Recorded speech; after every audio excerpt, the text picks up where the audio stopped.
목사로서 여러분 저에게도 고민이 참 많습니다. 목사로서, 목회자로서 과연 우리 교회가 부흥을 할 수 있을까? 늘 이제 던지는 질문이죠. 그러면서 또 동시에 우리 교우들은 교회가 부흥하는 것에 대해서 관심이 있을까? 이런 생각을 또 해봅니다. 그러면서 또 생각이 들기는 우리 성도들에게 주일은 과연 어떤 의미가 있을까? 주일 예배는 어떤 의미를 가지고 있을까? 또 예배는 어떤 마음으로 드릴까?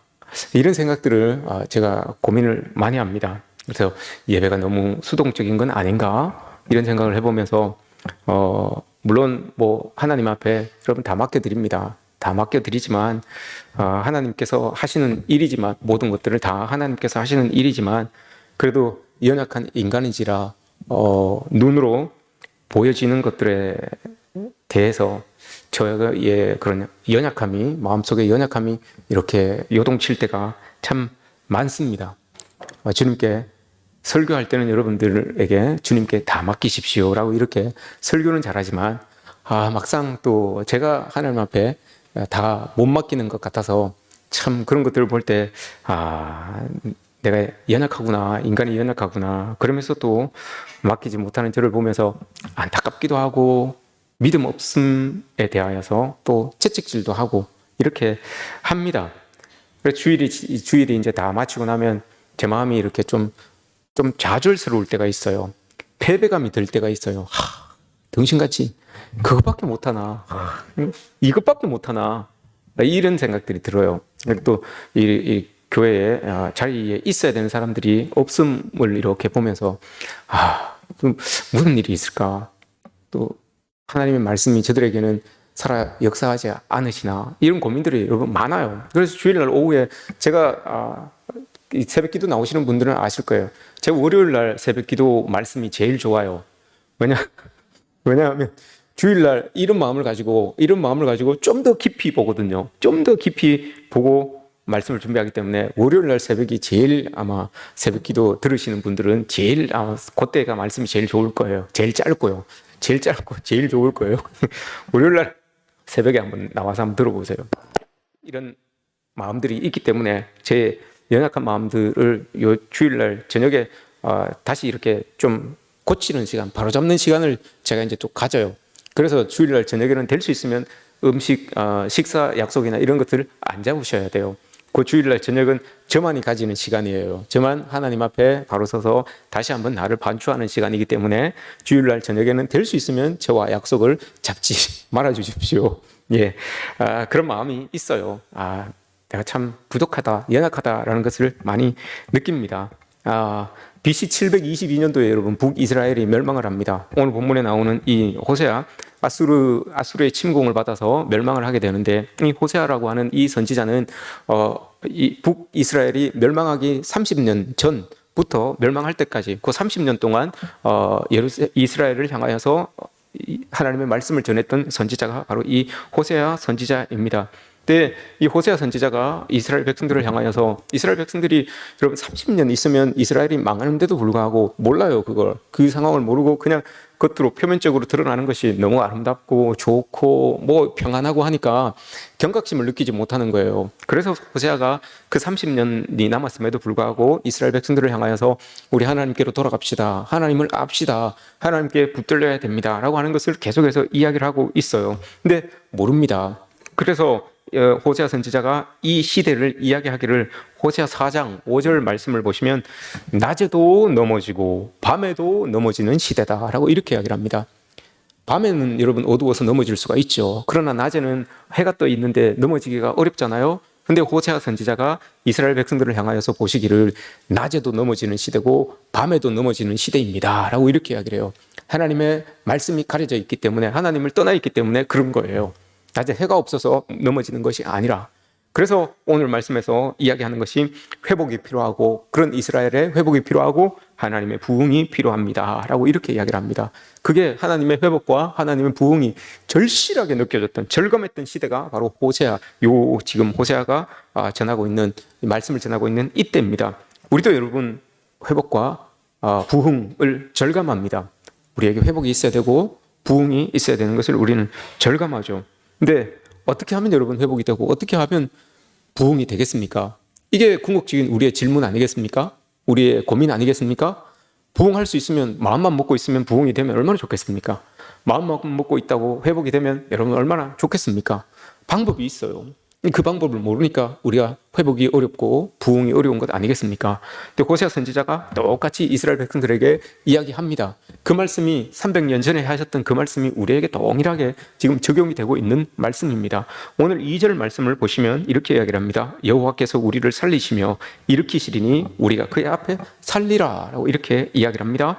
여기에서 살리시며, 이게 여러분 부흥입니다. 다시 살리시다라고 하는 거, 이게 부흥입니다. 일으키시다라고 하시는 이 말씀이 리스토리라고 하는 말인데, 이게 회복시키시다라고 하는 말이에요.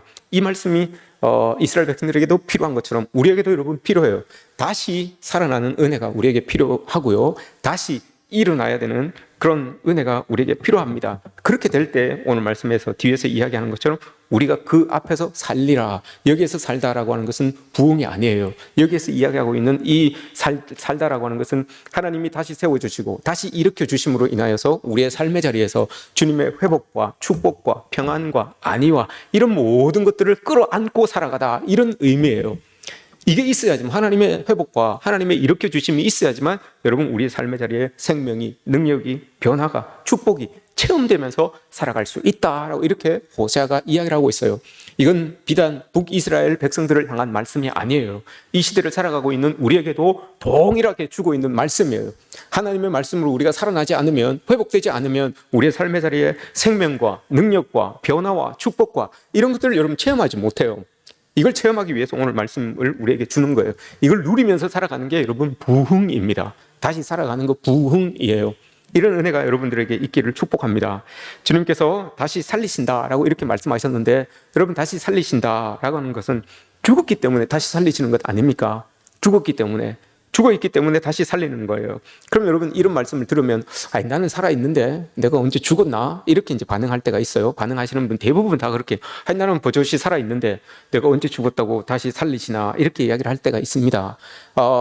1700년도에 청교도로서 복음주의 신학자이면서 목회자였던 조나단 에드워드라는 사람이 있습니다. 아주 유명한 분이죠. 설교의 대가라고 했던 사람이니까요. 이 사람이 조나단 에드워드라고 하는 이 사람이 1727년, 28년 그 상간에 자기 외할아버지가 이 시무하시던 교회의 담임 목사로 부임을 하게 됩니다. 근데 교회가 참 아름답고 좋고 충성스럽고 사람들이 하나님의 말씀 앞에 잘 사로잡혀서 살아가는 사람, 나무랄 데 없는 성도들이 그 교회 안에 이렇게 자리하고 있었던 거예요. 근데 이 조나단 에드워드가 목회를 하면서 이상한 걸 발견합니다. 목회를 하면서 보니까 이 사람들이 예배도 열심히 드리고 찬양도 열심히 들었고 하나님의 말씀도 귀 기울여 듣고 하는데 이 사람들이 관심이 없어요. 말씀을 듣는데 동공이 풀려 있어요. 말씀을 듣는데 찬양을 하는데 영혼이 없어요. 이게 보인 거예요. 이 조나단 에드워드라고 하는 사람에게 이게 보인 거예요. 그래서 그 사람이 이야기하기를 이렇게 이야기를 합니다. 저 사람들이 천국에는 관심이 없고 세상에 관심이 있구나. 그러면서 결론을 내린 게 그거였어요. 저 사람들이 모여서 예배드리고 헌신하고 봉사하는 것이 단지 종교 행위였구나. 왜냐? 그 종교 행위는 자기들의 세상 삶의 합리화를 위하여서 명분을 쌓기 위한 종교 생활이구나. 이렇게 봤어요. 명분을 쌓기 위하여서 종교 생활을 하는 거예요. 내가 종교 생활을 했기 때문에 세상에서 죄를 지어도 하나님이 오케이, 그거는 이렇게 또이또이 하면 괜찮다. 이렇게 이제 사람들이 생각하고 신앙생활을 한다는 거예요. 그래서 조나단 에드워드가 그 사람들을 향하여서 설교를 한 게 있어요. 그게 뭔가 하면 dry bones라는 말이에요. 마른 뼈. 이 성도들을 향하여서 설교를 했는데 마른 뼈, 이 설교를 했어요. 우리가 마른 뼈다라고 이렇게 이제 이야기를 하는 거죠. 에스겔 선지자를 통하여서 그 환상 골짜기에 있었던 마른 뼈와 같은 그런 사람들이다.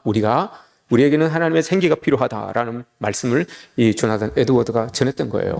이 땅을 살아가는 이 많은, 우리 교회야 조그마한 교회니까 그럴 게 없어요. 별로 없어요. 그러나 대형화되는 교회가 대형화되다 보면 성도들 간에 여러분 이해관계가 이렇게 맞물리기 마련이에요. 그렇게 되면 관심이 하나님보다는 사람에게, 자기의 일과 연관되어 있는 것들에게 이렇게 관심이 갈 때가 있어요. 그런 것들이 자꾸 눈에 보이니까 조나단 에드워드 목사님은 그들을 향하여서 마른 뼈다, 앉아서 예배 드리는 것 같지만 하나님을 찬양하는 것 같지만 마른 뼈 같은 인생들이다 라고 이렇게 이야기를 합니다. 그래서 오늘 말씀에서도 똑같이 이야기를 하죠. 호세아 보기에 북이스라엘 백성들이 그런 거예요. 하나님의 부름을 받고 하나님의 언약 백성이라고 살아가는데 그들의 관심이 여러분 세상에 있어요. 동공이 불려져 있어요. 영혼이 여러분 비어 있어요. 세상을 향하여서 있다 보니까 하나님의 말씀에 집중하지 못하는 그런 사람들의 모습이 보여지는 거예요. 그래서 오늘 본문 말씀에서 다시 살아나야 된다, 다시 돌아가야 된다라고 이렇게 이야기하는 거예요. 다시 여러분 살리신다라고 하는 그것이 여러분 죽음이라는 것이 전제되어야지만 다시 살리신다는 거잖아요. 그러면 죽음이라고 하는 것은 여기에서 말하고 있는 것은 영적인 죽음을 이야기하는 거예요. 온전히 우리가 육신으로 죽은 것 말고요, 우리가 영적으로 죽어 있기 때문에 하나님께서는 호세아 선지자를 통하여서 너희들 다시 살아나야 된다라고 이렇게 말씀하시는 거잖아요. 예수님을 믿는데 그러면 우리가 영적으로 죽을 수 있을까요, 여러분? 우리 예수님을 믿는 우리가 여러분 영적으로 죽을 수 있을까요? 안 믿으면 죽죠, 당연히.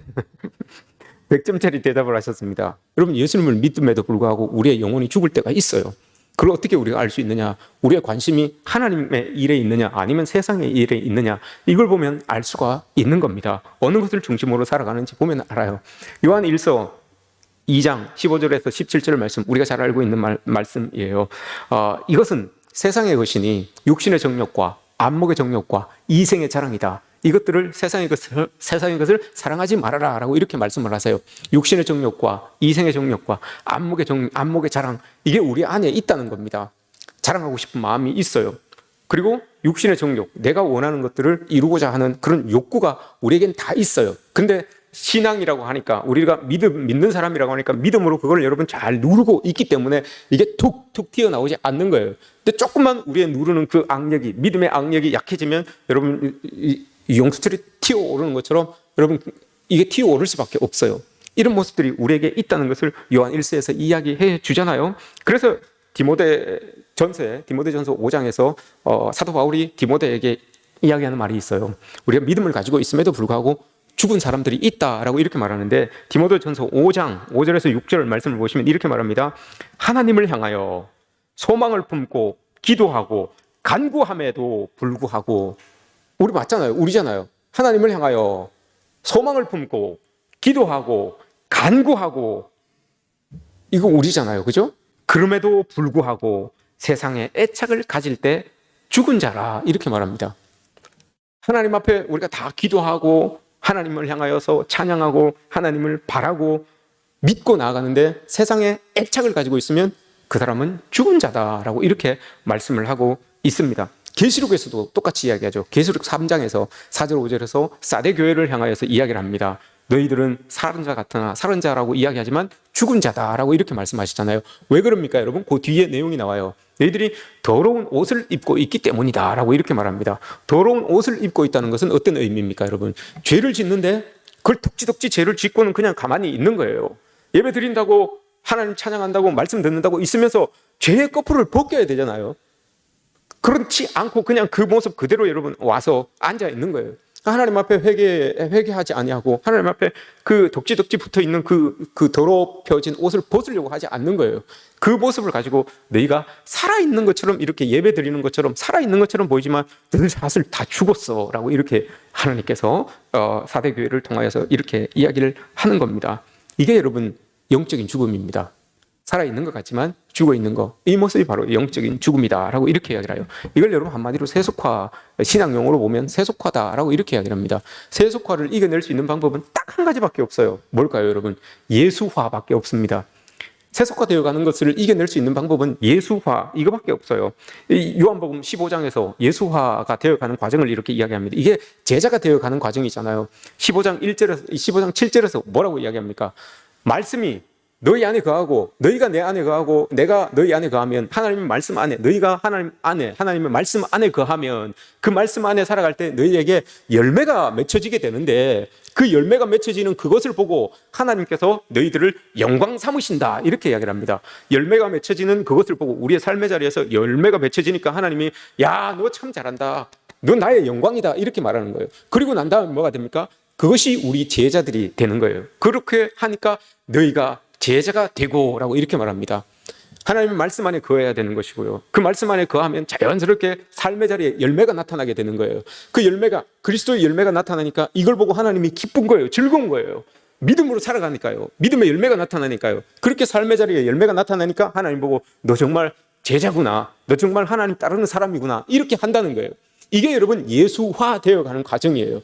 이걸 역으로 가면 이게 세속화예요. 하나님의 방법대로 하나님의 제자로서 살아가야 되는데 그게 안 되니까 여러분 삶의 자리에 열매가 없어집니다.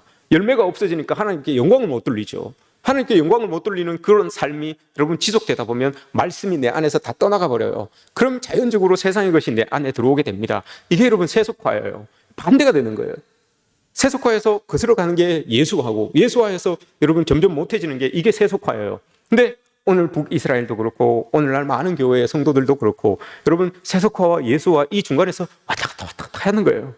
좀 은혜를 받으면 예수화 되어 가는 것 같고 그러다가 조금 어려운 것 같으면 세속화 되어지는 것 같고 여기에서 여러분 우리는 갈팡질팡 하는 우리의 모습들을 보게 되는 거죠. 여러분 말씀 밖에 오늘 말씀 이야기하잖아요. 요한복음 15장 7절에서 우리가 말씀 안에 있어야 되는 거예요. 말씀 밖에 있을 때에 여러분 들러오는 것들을 찾아서 들려지는 것들을 찾아서 가고 만져지는 것들을 향하여서 나아가고 또한 보여지는 것들을 향하여서 나아가면 이게 세속화가 되는 거예요. 여러분 말씀 밖에 있을 때 들려지는 것, 보이는 것, 만져지는 것 이걸 따라서 가면 이게 세속화인 거예요. 그래서 먼저는 우리가 하나님 말씀 안에 거해야 된다라고 이렇게 말씀하고 있는 거죠. 이것이 여러분 우리가 돌아서게 하는 하나님께로 돌아가게 하고 하나님께 붙들리게 하는 가장 좋은 방법이 바로 이거예요. 이 일이 여러분 개인적으로 퉁퉁 이렇게 일어나는 것보다 집단적으로 동시다발적으로 확 일어날 때 이걸 부흥이라고 그러는 겁니다. 여러분 저는 참 안타까운 게 우리 교회는 어떤 주에는 이쪽에서 누가 부흥이 딱 일어나는 것 같아요. 어떤 주에는 또 여기에서 누가 부흥이 딱 일어나는 것 같아요. 어떤 주에는 또 여기에서 누가 부흥이 딱 일어나는 것 같아요. 그러면 여기에서 일어났던 사람은 쏙 가라앉는 것 같아요. 저기에서 누가 딱 일어나는 것 같으면 또 여기에서 일어났던 사람이 또 쏙 가라앉는 것 같아요. 그래 늘 세임이에요. 늘 세임. 이거 동시에 한번 팍 일어나야지 이게 부흥이라는 거거든요. 동시에 확 한번 뒤집어져야 되는데 여기 쏙 일어나면 여기 쏙 가라앉고 여기 쏙 일어나면 여기 쏙 가라앉고 우리 교회가 이런 거예요. 그래서 제가 여러분 우리 교회에서만 쓰는 단어가 있잖아요. 뭐라고 했습니까? 예배 드리는 사람의 총량 법칙이라고 했잖아요. 누가 나오면 이 사람이 안 나오고 이 사람 나오면 저기와 저 사람 안 나오고 또 비슷해요. 총량 법칙이에요. 다 나오면 여러분 우리가 여기에서 예배 드릴 때 다 나오면 여러분 130명 정도 앉아서 예배 드려야 돼요. 그런데 안 그렇잖아요. 저분 나왔네? 라고 하면 다음 주에는 이 사람이 빠져요. 저분 나왔네? 하면 여기에서 또 빠져요. 이게 우리 교회예요. 여러분 이게 동시다발적으로 한번 팍 일어나야지만 이 영향력을 가지고 이 힘을 가지고 쭉 나갈 수가 있는 거예요. 부흥은 여러분 소낙비처럼 내리는 겁니다. 소낙비처럼 팍 내려져야 되는 거예요. 그런데 그 소낙비가 내려지기 이전에 가랑비에 젖어야 돼요. 은혜라고 하는 가랑비에 여러분 한 명 한 명이 조금씩 이렇게 적셔져야 되는 거예요. 그래야지만 여러분 그게 소낙비처럼 무게를 느끼고 한번 확 젖어지는 이런 은혜를 우리가 경험할 수 있게 되는 겁니다. 2절에서 여러분 여호와께로 돌아가자. 이게 회개잖아요. 여호와께로 우리가 돌아갑시다라고 이렇게 이야기를 해요. 그럼 여러분 우리 여호와께로 돌아갑시다라고 이렇게 이야기를 하면 어떤 반응이 나올까요? 우리가 언제 떠났습니까? 우리가 언제 떠났습니까? 예배도 잘 드리고 헌금도 잘하고 봉사도 잘하고 하는데 우리가 언제 떠났다고 자꾸 돌아가자고 하십니까? 라고 이렇게 또 이야기하는 사람들이 있어요. 근데 여러분 또 이렇게 똑같이 이야기했던 사람들이 있어요. 누굴까요? 말라기 선지자가 이야기할 때 함께 있었던 사람들이 똑같이 이야기했어요. 말라기 선지자가 우리 주님께로 돌아가야 됩니다 라고 이렇게 이야기를 하니까 그 말을 들었던 사람들이 우리가 언제 떠났습니까? 예배도 잘 드리고 봉사도 잘하고 헌신도 잘하고 하는데 언제 떠났다고 돌아가자고 합니까? 라고 이렇게 이야기를 해요. 그러니 여러분 그럴 때에 하나님께서 말씀해 주세요. 말라기 선지자가 돌아가자라고 이렇게 이야기를 했는데 백성들이 우리가 언제 떠났나요? 이렇게 예배 잘 드리는데 이렇게 하나님 잘 섬기는데 그랬더니 하나님께서 뭐라고 이야기하시는가 하면 말라기 3장 7절 이하에서 뭐라고 이야기하는 거야? 그래? 너희들 그렇게 하나님 앞에서 그렇게 예배를 잘 드리고 그렇게 헌신을 잘했어? 그러면서 하나님께서 하신 말이 그렇다면 너희들이 이거 한번 생각해봐라. 너희들이 드리는 예물과 봉헌물과 행위와 말과 섬기는 것과 경외하는 것 그거 한번 다시 돌아보고 그런 말을 해라 라고 이렇게 말씀하세요. 말라기 3장 거기에 11조 내용이 나오잖아요. 우리 11조를 그냥 잘못 알고 있는 거예요, 여러분. 거기에서 나오는 거예요. 우리가 돌아가자라고 하니까 우리 이렇게 잘하고 있는데 하나님 어디로 돌아갑니까? 라고 이렇게 말해요. 그때 하나님께서 말씀하시는 게 그거예요. 너희들의 봉헌과 너희들의 헌신물과 너희들의 말과 너희들의 행위와 섬기는 것과 경외하는 것, 이거 한번 돌아보고 너희들이 그런 말을 해라 라고 이렇게 말씀하세요. 그래 아무 말도 못 하잖아요. 이게 여러분 돌아가는 거예요. 우리도 마찬가지예요, 여러분. 하나님을 떠난다는 거, 돌아가자라고 하는 것은 여러분 떠나 있기 때문에 돌아가는 것 아닙니까? 떠나 있기 때문에. 왜 여러분? 무엇이 떠나는 겁니까, 여러분? 호세아 시대나 지금 시대나 하나님을 떠날 때 여러분 보여지는 형태가 있어요. 교인들이, 성도들이 하나님을 떠나갈 때 보여지는 형태가 있는데, 보시면 처음에는 잘 될 때도 여러분 떠나갑니다. 호세아 13장 6절 말씀을 보시면 호세아 선지자가 이렇게 이야기를 합니다. 호세아 13장 6절입니다. 너희가 먹여준 대로, 그들이 먹여준 대로 배가 불렀고 배가 부르니 그들의 마음이 교만하여 이로 말미암아 나를 잊었느니라, 이렇게 말해요. 하나님이 도와주셔서 하나님의 은혜로 여러분 형통하게 됐어요. 먹여준 대로 배가 불렀고 하나님이 주신 은혜로 말미암아서 일이 다 잘 됐어요. 형통해요. 너무너무 잘 됐어요. 그런데 그 뒤에가 문제예요. 일이 너무 잘 되고 형통했는데 뒤에 보시면 그들이 배가 불렀으므로 하나님을 잊어버려요. 처음에는 여러분 하나님 앞에 힘들고 어려울 때 막 해서 하나님이 도와주시고 하면 모든 영광 하나님께요. 모든 게 다 하나님의 은혜로 다 됐어요 하고 하나님께 영광을 돌리죠. 근데 조금 지나면 그 하나님의 자리가 없어져 버려요. 내가 쓱 들어가게 되는 거죠. 내가 쓱 들어가서 내 힘으로, 내 능력으로, 나의 어떤 관계망으로 이렇게 되었다라고 이렇게 이야기하는 거예요. 이 호세아 선지자가 그렇게 이야기를 하는 거예요. 사람이, 믿는 사람들이 하나님을 떠나는 방법이 있는데, 하나님을 떠나가는 과정이 있는데, 첫 번째는 하나님의 은혜 속에서 빡 있다가 나중에 그 하나님의 은혜가 싹 사라지고 자기가 그 자리에 떡 들어오는 거예요. 그러면 이 사람들이 하나님을 잊어버린다라고 이렇게 이야기를 합니다. 여러분 사도 바울이 그렇게 이야기를 하잖아요. 나 된 것은 오로지 주님의 은혜요. 내가 다른 사도들보다 더 많이 일하였으나 내가 아니요, 내 안에 행하시는 오직 하나님의 은혜로라, 이렇게 말하잖아요. 여러분 하나님의 은혜, 그 자리가 여러분 나를 꼭 지키고 있어야 돼요. 그래야지만 여러분 우리가 하나님을 떠나지 않아요.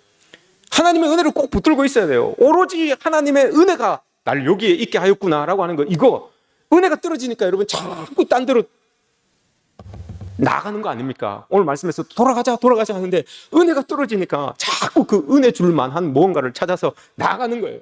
은혜 줄 만한 뭔가, 끼칠 만한 뭔가를 찾아서 자꾸 나가게 되는 거죠. 근데 사도 바울도 말하는 것이고 오늘 호세아 선지자도 이야기하는 것이고, 내가 아닙니다. 나 되게 한 것은 내가 아닙니다. 오직 하나님의 은혜입니다 라고 이렇게 고백하면서 나아갈 때 정말 우리가 하나님께로 돌아갈 수 있는 그런 은혜 속에서 살아갈 수 있는 거예요. 또 하나의 그 하나님을 떠나가는 과정은 우리가 번영하고 축복받을 때도 하나님을 이렇게 교만하여서 떠나갈 수가 있어요. 그러나 제일 하나님을 떠나기 쉬운 방법은 고통이 자꾸 연속으로 계속해서 우리에게 고통이 주어질 때, 그때 여러분 하나님을 나도 모르는 사이에 쓱 발을 빼는 상황이 우리에게 벌어진다는 거예요. 고통 중에서 왜 하나님께서 나에게 이런 일을 주시나? 왜 하나님은 하필 이때 이런 일을 주시나? 왜 하나님은 그럼에도 불구하고 내가 기도하는데 왜 안 들어주시나? 여러분 이런 질문들이 여러분들에게 있으면 여러분 이거 경각심을 가지셔야 됩니다. 왜 하나님 요때 하필 나에게, 하필 또 요때에 기도한다고 하는데 왜 안 들어주실까? 하나님 도대체 어디 계시는 건가? 이렇게 이야기할 때 이 신앙이 점점 이뤄져 가는 과정이다라고 보시면 됩니다. 여러분 고3 때까지는 우리 친구들이 될 수 있으면, 학생들이 고3 때까지는 그래도 교회를 잘 다녀요. 근데 이 친구들이 대학을 가면 4명 중에 3명이 교회를 떠납니다. 왜 그렇습니까, 여러분? 교회가 그들이 말입니다. 교회 와도 별 수 없다는 거예요. 왜 별 수 없습니까? 안 만져지고, 안 들려지고, 안 느껴지고, 하나님 앞에 기도하는데 응답이 없다는 거예요. 더군다나 그런 마음으로 세상에 나가서 친구들과 이야기할 때 그리스도인이라고 하면 따돌림을 받아요. 그러니까 여러분 4명 중에 3명은 교회를 안 나와요. 이게 우리 교회의, 오늘날 우리 교회의 현실입니다. 번영 중에도 하나님을 떠나가지만 고통 중에도 하나님을 떠나간다는 것을 여러분 우리가 기억해야 됩니다. 하나님은 여러분 우리를 떠나지 않아요. 우리가 하나님을 떠나는 것이지 하나님은 우리를 떠나지 않으세요. 영원히 변치 않으시게 우리를 사랑해 주세요. 그래서 우리 곁에 꼭 머물러 계시는 분이에요. 머물러 계시면서 우리 눈물 흘릴 때 같이 눈물 흘려주시고, 아파하실 때 같이 신음해 주시는 분이 우리 하나님이에요. 그걸 여러분 우리가 말씀 밖에 있으니까 잘 못 느끼는 거잖아요. 말씀 안으로 들어가야지만 그게 느껴지고 그게 보여지고 그게 만져지는 거예요. 그래서 자꾸 돌아가자라고 하나님을 알자라고 이렇게 이야기를 하는 거 아닙니까? 이게 모르니까 자꾸 엉뚱한 것을 향하여서 나가게 되죠. 이 히브리서 이 말씀을 보시면 여러분 히브리서 12장에도 그렇고 오늘 말씀을 보시면 하나님께서 그 떠나가는 사람들을 여러분 가만히 두시겠습니까? 떠나가는 사람들을 가만히 안 두세요. 가만히 안 두시고 여러분 어떻게 하십니까? 하나님께서 우리의 인격을 갖추게 하기 위하여서 또 하나님을 더욱더 믿고 낮아지게 하기 위하여서 우리에게 때로는 고난을 주실 때가 있어요. 그 고난이 싫다고 여러분 하나님을 도망가면 안 돼요. 도망가도 여러분 하나님이 그냥 안 두세요. 그냥 개입하셔서 하나님 개입하셔서 어떻게든 하나님 개입하셔서 귀엽고 하나님의 사람을 만들어 가시는 거, 이게 여러분 우리 하나님 아닙니까? 이런 하나님이 여러분 우리가 믿고 있는 하나님이에요. 히브리서 12장에서 말씀하시잖아요. 아버지가 사랑하는 자식에게 채찍질하는 거 당연한 것 아니냐. 아들 망하게 두는 거 아니에요. 아버지는 그냥 채찍질하는 거예요. 사랑하는 자녀이기 때문에 그렇습니다. 여러분 목사라고 예외가 되겠습니까? 목사도 여러분 맞아요. 하나님께 맞아요. 저도 여러분 하나님께 두들겨 맞을 때가 있어요. 제가 한날은 우리 아들하고 이제 아들들 학교 가고 저는 출근하고 엘리베이터를 이렇게 탔어요. 타고 이렇게 쭉 내려오면서 아들들한테 이제 늘 이야기하잖아요. 여기 우리 이제 이사 와서 사람들한테 얼굴도 알려지고 하니까 잘 인사도 잘하고 예의 바르게 잘해야 된다라고 이렇게 이야기를 해요. 그래서 사람들 만나면 몇 번을 만나든지 인사 잘해라라고 이렇게 이제 이야기를 해요. 늘 인사 잘해라라고 이렇게 이야기를 합니다. 엘리베이터 타고 이렇게 쭉 내려가요. 내려가는데 우리가 이제 27층이니까 오래 내려가잖아요. 내려가면서 그날도 그랬어요. 제가 사람들 만나면 인사 잘해야 된다라고 이렇게 이야기를 했어요. 그러니까 우리 아빠 인사 잘해요. 사람들 만나는 사람들마다 다 인사 잘해요. 라고 이렇게 이야기를 했어요. 근데 한 명이 툭 탔어요. 10몇 층이 19층인가 어디에서 한 명이 툭 탔어요. 근데 내가 못 들었어. 아들이 인사하는 소리를 못 들었어. 그래서 아들아 인사해야지라고 이렇게 이야기를 했어요. 그러면서 이제 제가 아들 이제 볼을 이렇게 쓰다듬어 주려고 아들아 인사 잘해야지 하면서 볼을 이렇게 쓰다듬어 주려고 손을 이렇게 내밀었어요. 근데 볼을 이렇게 쓰다듬어 이렇게 하고 있는데 아들이 동시에 고개를 싹 돌린 거예요. 저한테로 고개를 싹 돌린 거예요. 그 속도와 제가 내리는 손의 속도가 딱 맞아서 철썩 이런 소리가 난 거예요. 볼에서 철썩 이런 소리가 난 거예요. 아프진 않은데 소리가 되게 컸어요. 그래서 19층에 탄 사람이 어머 그러는 거예요. 그래 우리 아들이 뭐라 그러는지 알아요? 그 소리가 툭 나니까 뭐라 그러는지 알아요? 나 인사 아니야 씨 그러더라고요. 그 내려가서 애들 데려다 주면서 제가 계속 설명을 했어요. 야 아들, 내가 너 때리려고 한 게 아니고 너 볼 이렇게 하려고 한 건데 네가 너무 빨리 고개를 돌려가지고 그 속도와 내 아빠 속도가 맞아서 그 소리가 난 거 아니냐. 내가 야 너 오해했으면 미안하다라고 하면서 이렇게 했어요. 여러분 목사도 맞아요. 하나님께 여러분 목사도 맞습니다. 목사라고 여러분 무슨 그냥 속된 말로 똥 빼는 재주 있습니까? 잘못하면 맞는 거예요. 잘못하면 하나님께 맞는 거예요. 오늘 본문 말씀 보세요. 호세아 선지자가 여러분 이야기를 하시는데 호세아 5장 14절을 보시면 하나님께서 우리를 하나님께서 때리시는데 어떻게 때리시는가 하면 젊은 사자처럼 때리신다고 했어요. 젊은 사자처럼 우리를 움켜가게 하신다라고 이렇게 이야기를 해요. 움켜가신다는 것이 여러분 어떤 의미예요? 찢으신다는 말이에요. 찢으신다. 호세아 13장에서는 여러분 새끼 잃은 곰이 우리를 찢는 것처럼, 가슴을 찢는 것처럼 하나님께서 우리를 때리신다라고 이렇게 말씀하세요. 얼마나 여러분 가슴을 찢고 우리를 찢는데 얼마나 아프고 힘들겠습니까? 하나님이 우리를 그렇게 하신다는 거예요. 돌이키게 하기 위하여서, 깨닫게 하기 위하여서. 근데 여러분 거기에서 찢으신다라고 하는 이 말씀, 언제까지 그렇게 할까요? 찢으신다는 게 도대체 정말 우리를 쭉쭉 찢으시는 걸까요? 그 찢으신다는 말이 여러분 이거예요. 우리의 입에서 하나님 도대체 언제까지 이러십니까? 언제까지 하나님 이러실래요? 하나님 도대체 언제까지 이 말이 나올 때가 여러분 찢으시는 때예요. 지금 내 입에서 이 말이 나오면 하나님이 나를 찢으시고 있구나. 이제 끝날 때가 됐구나. 이렇게 여러분 생각하시면 돼요.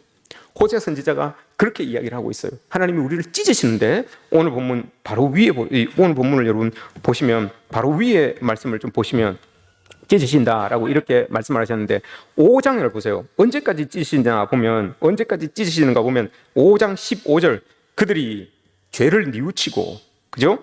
내 얼굴을 구하기까지 그리고 제일 뒤에 나를 간절히 구하리라. 이때까지 여러분 하나님께서 찢으시는 거예요. 언제까지 하나님 이러겠습니까? 언제까지 하나님 저를 이럴래요? 라고 이렇게 우리의 입에서 나올 때 요게 그때예요. 죄를 뉘우치고 얼굴을 하나님께 다시 구하고 하나님의 얼굴을 구하고 하나님을 간절히 찾을 때까지 하나님이 이렇게 우리를 가로막으신다는 거예요. 이 말씀 중간에 여러분 있죠. 내가 내 곳으로 돌아가리라. 내가 내 곳으로 돌아가리라. 이 말씀 여러분 무슨 말일까요? 내가 내 곳으로 돌아가리라. 하나님이 우리와 동행하는 것을 조금 유보하신다는 말씀이에요. 우리가 하나님께로 돌이키지 않고 기도하지 않고 돌아가지 않고 뉘우치지 않고 하나님의 얼굴을 구하지 않으면 하나님이 너와 늘 동행하고 계셨는데 그 동행하심을 유보하시겠다는 거예요. 뚝 떨어져서 안 간다는 말이 아니라 지켜보고는 계시는데 삶의 자리에 직접 개입하시지는 않으신다는 말씀이에요. 그래서 보고 있는 거예요. 그냥 제가 어떻게 하나 이거 보고 계시는 거예요. 그 보고 계시면서 뉘우치고 하나님의 얼굴을 찾고 다시 하나님의 이름을 부르짖고 할 때 다시 하나님 쑥 동행해 주셔서 그 상황을 역전시켜 주신다라고 하는 말씀이에요. 이게 여러분 호세아 선지자가 이스라엘 백성들에게 하는 말이에요. 이때까지 하나님은 우리의 삶의 자리에 동행하시고 개입하지 않으신다라는 말씀을 해주고 있는 겁니다. 우리도 여러분 마찬가지입니다. 우리에게도 하나님은 동일하게 이렇게 해 주시는 거예요. 결코 하나님은 여러분 우리를 버리지 않아요. 지켜보고 계시다가 결국은 우리의 삶의 자리에 개입하여 주셔서 반드시 바꿔놓고 마는 그런 하나님이 바로 우리의 하나님이에요. 이런 하나님을 여러분 우리가 믿고 나가는 것 아닙니까? 예수님께서 여러분 제자들을 향하여서 뭐라고 하였습니까? 너희는 빛이다, 세상의 빛이다 라고 이렇게 이야기를 했어요. 사도 바울은 여러분 뭐라고 했습니까? 또 동일한 맥락으로 그렇게 이야기를 했죠.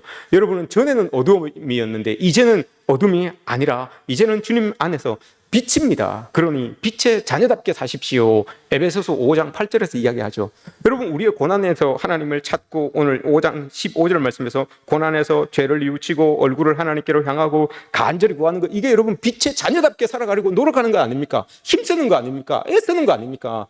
애를 써야지만 여러분 우리는 예수화가 되어갈 수 있어요. 애 쓰지 않으면 자연스럽고 세속화가 되어갈 수밖에 없어요. 그래서 예수화가 힘들기 때문에 힘써서 여호와를 알아라라고 이렇게 말하는 겁니다. 어렵기 때문에요. 어렵기 때문에 힘을 써야 되는 거예요. 그래야지 하나님께로 돌아갈 수 있다라고 하는 것을 말하고 있는 겁니다. 예수님께서 여러분 예수님을 떠나서 자기 삶의 자리로 돌아간 베드로를 예수님이 찾아가셨어요. 그리고 나서 베드로에게 물으시죠. 네가 나를 사랑하느냐? 이 사람들보다 네가 나를 사랑하느냐라고 이렇게 물으셨잖아요. 그때 여러분 정말 저 사람들보다 하나님을 사랑하는, 예수님을 사랑하는 그 사랑을 비교하기 위하여서, 누구보다 더 사랑하는, 비교하기 위하여서 그 질문을 한 게 아니잖아요. 이 질문을 한 이유가 여러분 뭐라고 생각하십니까? 예수님께서 베드로를 향하여서 3번씩이나 너 이 사람들보다 나를 더 사랑하느냐라고 이렇게 물으셨던 이유가 여러분 뭐라고 생각하십니까? 예수님께서 이걸 물으신 이유는 그거예요, 여러분. 다른 사람과 네가 나를 사랑하는 거, 그거 비교하려고 하는 것이 아니라, 이제는 네가 나를 향하여서 뭐라고 고백했냐? 딴 사람들이 다 예수님을 버려도 나는 버리지 않을 겁니다. 내가 죽기까지 주님을 따를 겁니다. 라고 이렇게 이야기했던, 이렇게 고백했던 이 예수님을 향한 베드로의 욕심이 있었어요. 거룩한 욕심. 그 거룩한 욕심이 있었는데 이 욕심, 거룩한 욕심이 여러분 다 이루어져 버린 거예요. 예수님께서 네가 나를 사랑하느냐라고 이렇게 물으시는 이유는 옛날에 네가 고백했던 그 나를 향하여서 가지고 있었던 그 거룩한 욕심이 있지 않냐. 그 욕심을 나는 네가 다시 가졌으면 좋겠다. 다시 나에게 이렇게 대화하면서 나와 이야기하면서 네가 가지고 있었던 그 욕심, 거룩한 욕심, 그걸 나는 네가 다시 한번 가졌으면 좋겠다라고 하는 그 마음에서 여러분 예수님이 3번씩이나 베드로를 향하여서 그걸 묻는 것 아닙니까? 거룩한 욕심을 네가 회복했으면 좋겠다라는 거죠. 오늘 호세아가 이야기하는 그때로 돌아가자, 돌아와라, 돌아가자, 힘써 여호와를 알자라고 하는 이 말도 여러분 똑같은 말이에요. 이스라엘 백성들이 하나님의 은혜를 처음 받았을 때 누렸던 그 거룩한 욕심, 하나님의 은혜를 사모하며 갈망했던 그 거룩한 욕심, 그때로 우리가 돌아가야 되는 것 아니냐, 그때로 우리가 다시 회개해야 되는 것 아니냐, 이걸 지금 호세아가 이야기를 하고 있는 거예요. 우리도 여러분 마찬가지입니다. 여러분 거룩한 욕심들이 있어야 돼요. 하나님이 부으시는 그 소낙비, 부흥의 소낙비를 받으려고 하는 그 거룩한 욕심, 그거 이전에 가랑비에 우리가 젖어져야 되는 그 욕심, 이런 욕심들이 여러분 우리에게 있어져야 되는 거예요. 그 욕심이 예배 안에서 찬양으로, 기도로, 말씀으로 이렇게 나오는 거예요. 이런 욕심들이 여러분 우리에게 있어져야 되는 것 아닙니까? 호세아가 여러분 여호와께로 돌아가자, 힘써 여호와를 알자, 마찬가지예요. 욕심을 우리 회복하자, 이 말이에요. 여러분 신앙생활이라고 하는 것은 우리가 하나의 중심을 찾아가는 겁니다. 나의 중심을 찾아서 이렇게 나아가는 거죠. 예수님이 여러분 값진 진주를 발견하고 나서 자기가 가지고 있는 모든 것들을 팔아서 그 진주를 산 상인에 대한 비유를 이렇게 해주잖아요. 알잖아요, 여러분. 우리 사도 베드로, 사도 바울도 마찬가지잖아요. 자기가 예수 그리스도를 알고 나서 세상에서 그렇게 귀하게 여겼던 것들을 배설물로 다 여기잖아요. 중심을 잡은 거예요. 진주장사에게서 여러분, 진주장사가 중심을 잡은 거예요. 가장 귀한 거. 사도 베드로가 여러분 중심을 잡은 거예요. 사도 바울이 중심을 잡은 거예요. 누구보다도, 어떤 것보다도 예수 그리스도. 이 중심을 잡으니까 여러분 갈팡질팡하지 않잖아요. 다 팔아버려요. 다 팔아버리고 그것만 딱 다 내팽개쳐버리고 예수 그리스도만 딱 잡고 살아가는 이 인생들이 있게 되는 거죠. 여러분, 우리가 신앙을 가지고 있지만 믿음 생활을 함에도 불구하고 삶의 자리에서 갈팡질팡 갈짓자로 걸어가는 이유는 우리 중심을 아직 못 잡고 있기 때문에 그렇습니다. 우리 중심을 확실하게 여러분 못 잡고 있기 때문에 갈짓자 행보를 아직까지도 여러분 하는 거죠. 예수와와 세속화 사이에서 왔다 갔다 하는 그런 우리의 모습이 있는 것 아니겠습니까? 명심해야 됩니다, 여러분. 하나님은 중심 없이 흔들리는 이들을 때로는 달래고 때로는 얼르기도 합니다. 그런데 여러분, 오늘 호세아서 말씀을 보시면, 호세아서 2장 6절을 보시면 꾸짖으세요. 그리고 걸어가는 길을 막으십니다. 호세아 2장 6절 말씀을 보시면 가시나무를, 우리가 걸어가고 있는 왔다 갔다 하는 그 길에다가 여러분 가시나무를 딱 올려서 그 길을 막으십니다. 그리고 담을 쫙 쳐버려요. 담을 쫙 쳐버려서 길을 찾지 못하게 하신다라고 이렇게 말해요. 이게 여러분 하나님께서 하시는 일이에요. 우리를 그만큼 사랑하시고 그만큼 하나님의 사람으로 살아가게끔 만들려고 하시는 그 하나님의 은혜 아니겠습니까? 이걸 여러분 우리가 잘 분별하고 하나님께로 돌아가야 되는 거죠. 오늘 말씀에서 이렇게 이야기를 합니다. 말씀 한마디에 인생을 걸고 순종하면 우리 모두는 3절 말씀에서, 여러분 예수님은 우리가 하나님을 알 때 어떻게 됩니까? 새벽 빛같이 우리에게 탁 나타나신다고 하잖아요. 새벽 빛같이 탁 나타나세요. 그리고 어김없이 이른 비처럼 탁 내리고 늦은 비처럼 딱 내려주셔서 살게 하시는 거예요. 어김없이 여러분 분명하게 늦은 비가 올 때 정확하게 알고 하나님께서 늦은 비를 쫙 내려주십니다. 이때 여러분 이른 비가 오면 망치는 거잖아요. 근데 하나님은 정확하게 아시고 이른 비가 와야 될 때 이른 비를 쫙 내려주세요. 늦은 비가 필요할 때 늦은 비를 쫙 내려주시고요. 여명이 딱 올라와야 될 때 여명을 딱 올려보내셔서 어둠에서 헤매고 있던 사람들에게 길을 쫙 제시해 주세요. 하나님이 그렇게 하신다고요. 여지없이 어김없이 그렇게 하시는 분이 바로 내가 믿고 있는 그 하나님이에요. 그 하나님이 여러분 우리 교회에 부흥을 일으켜 주실 줄 믿습니다. 우리 여러분 모두에게 회복을 일으켜 주실 줄 믿습니다. 그 회복과 그 부흥, 우리를 늦은 비처럼 우리로 적셔주시는, 또 이른 비처럼 우리를 적셔주시는 그 은혜, 여러분 그 은혜로 다시 살려주시고 다시 일으켜 세워주시는 그 은혜를 맛보시는 우리 모두가 되시기를 주님의 이름으로 축복합니다.